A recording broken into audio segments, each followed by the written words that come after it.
At my graduation party, my stepmother announced, "You are not even really part of this family." What I unveiled about her hidden motives left her ashamed and alone. My name is Celine Grayson, and I used to think my life was as straightforward as anyone's. My mother passed when I was 6, leaving my father Elias and me alone in our small, creaky house in Savannah, Georgia. Those early years weren't easy for him, but he never once let me feel it. He worked 2 jobs, picked me up from school whenever he could, and read me bedtime stories until I fell asleep, even when he looked like he could barely keep his eyes open. We were close, inseparable even. Then, when I was 16, Valeria entered our lives. Valeria, the name alone feels like some character from a Gothic novel. She was glamorous, mysterious, with this dark hair and these striking green eyes that seemed to pull people in. She was like no one else I'd ever seen in real life. My father was a goner from the first moment he laid eyes on her. To be honest, at first, I liked her. She was so different from my father, so vibrant and sophisticated. Valeria had a way of walking into a room and commanding attention with her high-heeled shoes clicking and her perfume drifting through the air like some kind of enchantment. At family dinners, she'd tell stories from her past, traveling across Europe, working with high-end designers, rubbing elbows with the kind of people I'd only ever read about. And for a while, I thought maybe this could work. My father deserved happiness, after all, and I wanted him to be happy. Plus, Valeria seemed to show an interest in me that no one else really had, especially not someone so captivating. She'd say things like, "Celine, you're so bright. With a little polish, you'll go so far, or I can already tell you're going to be stunning when you're older." Her words were sweet but strangely hollow. I thought I was just imagining it, but then came the little digs, like someone leaving bits of broken glass just where you walk, tiny enough that you only realize you're bleeding once you see the trail you've left behind. I'll never forget one morning at breakfast when she looked at me across the table with her usual glossy smile and said, "You know, your father works very hard to keep this house, Celine. It wouldn't be right to waste his efforts." She tilted her head, giving me that practiced, pitying look. "You should really think about contributing when you're old enough." I remember staring at her, stunned, and glancing at my father, who was engrossed in the newspaper. I know that," I managed to stammer, feeling suddenly very small. "Oh, I'm sure you do, honey," she said, stirring her coffee. "I just think sometimes we don't realize what others sacrifice for us. It's a lesson I learned a long time ago." She was always doing that, planting little seeds of doubt in my mind about my place in the family. And she did it in such a subtle way, always with a smile, that I almost felt guilty for feeling hurt. My father was oblivious. He saw her as this radiant savior who'd swept in and given him a second chance at happiness. He'd say things like, "Isn't Valeria wonderful?" Or, "I don't know what we'd do without her." And every time he said that, a part of me felt like it was being erased. Fast forward to the night of my graduation party. I'd worked hard, gotten into Georgia State, and I was proud. My father was too. He'd rented a little event room at our local diner, and we'd invited family friends, neighbors, and a few relatives from out of town. I was floating on a cloud, talking with everyone, sharing my college plans, and for the first time in a while, I felt like I could just be myself without Valeria hovering over me. Then came Valeria's toast. She stood up in her black cocktail dress, raising a glass of champagne high, her smile dazzling. "Everyone," she called, catching the room's attention, "I just wanted to say how incredibly proud I am of our Celine." Her voice softened as she looked at me, and I remember feeling my heart warm a bit. Maybe, I thought, she's finally accepting me. "But," she continued, with a little smirk that I would come to know all too well, "we shouldn't forget the reality of the situation." The room quieted, the warmth suddenly evaporating. Celine's had her own challenges, and although she paused dramatically, glancing at my father as if she were delivering some devastatingly profound truth, although she's not really a part of this family by blood, we've done our best to treat her like one of our own. I felt the words hit me like a slap. "Not really a part of this family?" I repeated, my voice barely above a whisper. I couldn't believe she was saying this in front of everyone. "Oh, honey," she said, her eyes wide with mock sympathy. "It's just. Well, you understand, don't you? Your father and I have sacrificed a lot to make sure you had everything you needed. I thought you should hear that." The room was dead silent. My dad looked like he'd been punched, his face ashen, but he was frozen in place. People were shifting uncomfortably, avoiding eye contact. My heart was racing, and I could feel a mix of anger and embarrassment swelling up, threatening to spill over. "Sacrificed?" I finally managed to say, my voice shaking. "I lost my mother when I was 6, and my father has done everything he could to raise me. I've been grateful every single day." "Of course, dear," she replied smoothly, shrugging with that sickly sweet smile.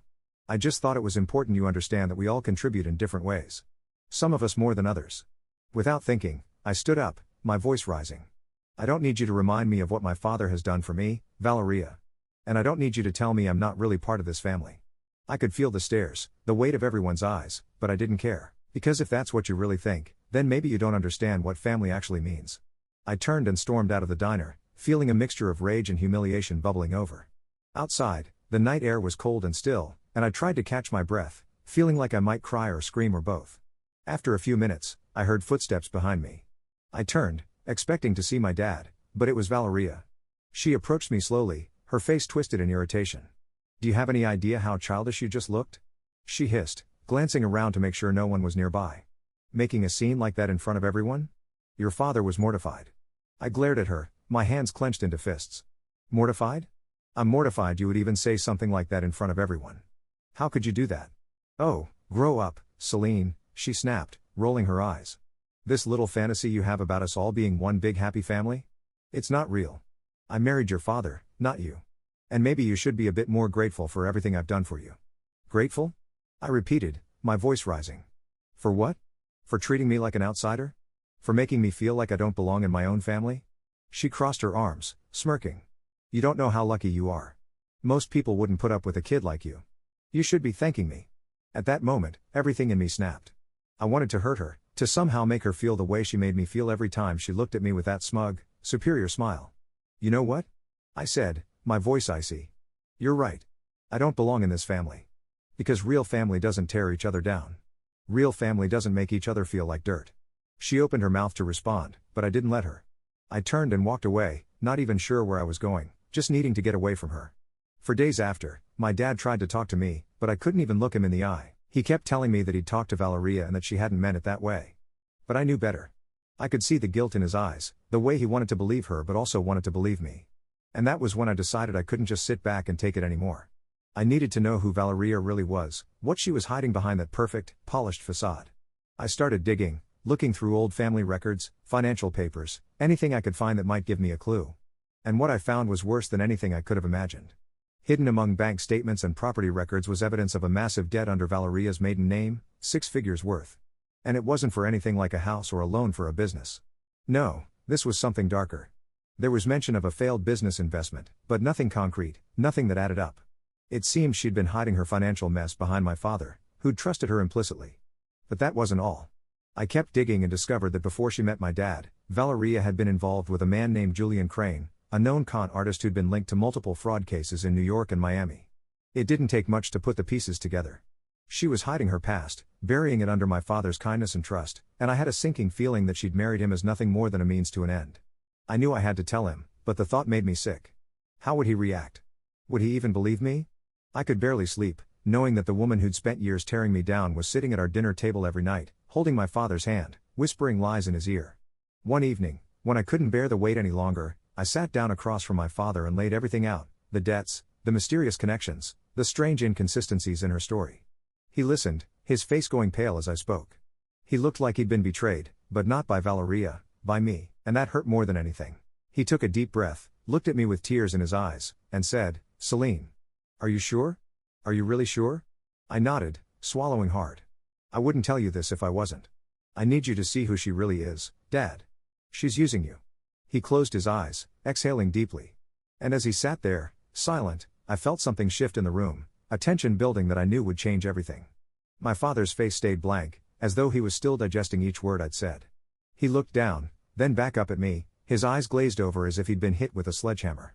Part of me wanted him to lash out, scream, or do anything that would release the pain I knew he was holding inside. But he just sat there, his shoulders slumped forward like he'd aged 10 years in a matter of minutes. Finally, after what felt like an eternity, he cleared his throat and spoke in a voice that was barely above a whisper. "Celine, if what you're saying is true, I don't know. I don't know what I'm going to do." I wanted to say something comforting, to reach out and take his hand, but I knew it was better to let him process this in his own way. I nodded, giving him a reassuring look. "Dad, I'll be here for you, no matter what. I can't let her keep hurting us like this." After that night, things between him and Valeria grew tense. My dad didn't confront her right away, but I could see him watching her closely, noticing the things I'd pointed out. He started spending more time at work, coming home late to avoid her. I knew he needed time to gather the strength to face the truth, and I decided to help him however I could. I started gathering even more evidence. I tracked down old emails, bank records, and even managed to find a few people who'd known Valeria back in New York. One woman I spoke with over the phone, an old neighbor of Valeria's named Eleanor, was eager to spill what she knew. According to her, Valeria and Julian Crane had scammed multiple families together, taking their life savings in elaborate investment schemes.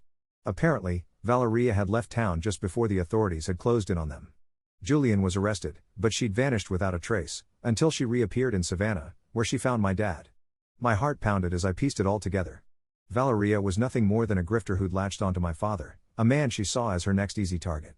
And now, I had the proof to expose her for who she really was. One night, after weeks of watching him struggle with suspicion, I finally sat down with my dad and handed him everything I'd collected. He flipped through the papers, his hands shaking as he read each line. When he was done, he let out a long, shaky breath and looked up at me, his eyes full of pain but also a newfound determination. "I'm done with her," he said, his voice raw but steady. "She's not going to take another thing from us, Celine. I swear it." Together, we planned out our next steps. I knew that if we wanted to confront her, we had to do it in a way that would leave her no room to wriggle out.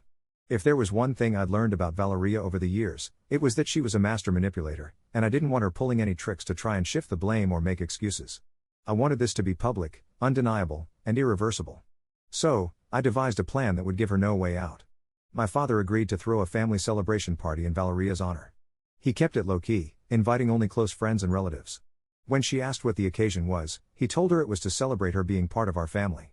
I could tell she was pleased, her ego soaking up the attention as she assumed the night was all about her. On the night of the party, the air was thick with tension. I helped my father set up in our living room, arranging seats around the fireplace where everyone could sit comfortably and see each other. Valeria flitted around the room, greeting everyone with that polished charm she wore like armor. She had no idea what was coming. Once everyone had arrived, my father stood up, holding a glass of wine. He cleared his throat, looking out at the group with a mix of sadness and determination in his eyes.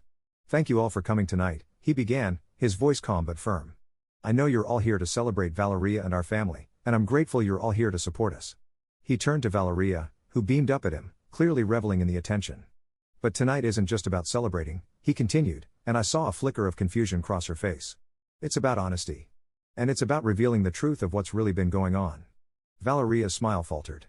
She glanced around the room, her eyes narrowing as she tried to read the crowd. "Elias, what's going on?" she asked, her voice suddenly sharp. "This isn't funny."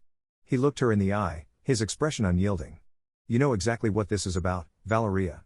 I know about the debt, about Julian Crane, and about the families you conned before you met me.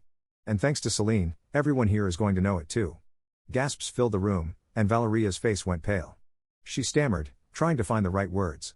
"Elias, this is insane. I don't know what you're talking about." My father took a deep breath, holding up a thick folder of the documents I'd gathered. "These are bank statements, emails, and testimonies from people who knew you before you ran to Savannah. People who were affected by what you and Julian Crane did. You used me, and you used my daughter to fund your lies." Valeria's mask finally shattered. Her expression twisted into one of pure fury, and she lashed out, her voice shrill. "Are you really going to believe that spoiled little brat over me? She's been trying to get rid of me from day one, Elias. She's always hated me, and now she's tricked you into believing these lies." But my father didn't budge. He shook his head, a sad smile on his face. "It's over, Valeria. You're done lying to me, to my family, to everyone here. I've already spoken to a lawyer, and I'll be filing for divorce. And I want you out of my house by tomorrow morning." She looked around wildly, her eyes darting to the friends and family members who'd come to celebrate her, only to find them staring back in horror and disgust. I could see her calculating, scrambling for any way out. But there was none. The walls were closing in on her, and there was nowhere left for her to turn.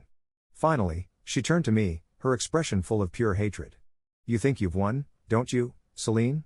She spat, her voice dripping with venom. "You think you're so clever, but you have no idea what you've just done. You'll regret this. I promise you that." I held her gaze, my voice steady. "The only thing I regret is letting you treat me like I was nothing for all these years.